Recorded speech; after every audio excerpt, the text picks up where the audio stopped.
Mel 2204, your project vlogger host. Subscribe. Usap-usapan ng mga netizen ang pagkadapa at pagkahulog ng beauty queen sparkle artist na si Herlyn Budol habang rumarampa sa naganap na GMA Gala 2024 sa Marriott Manila Hotel sa Pasay City. Matapos ang pagkahulog at pagkadapa ni Herlyn, ay naredeem niya ang kanyang sarili at patuloy na nagbigay ng pagrampa para sa lahat ng mga manonood.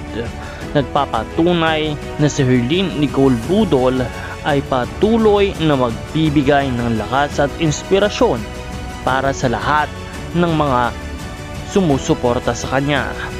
Madapa man, matumba man, patuloy na babangon at handang muling lumaban para sa kinabukasan. Matapos nito, our Miss Herlyn Nicole Budol still slayed the stage with her beauty and charm, kung kaya't marami ang humanga at pumalakpak sa kanya.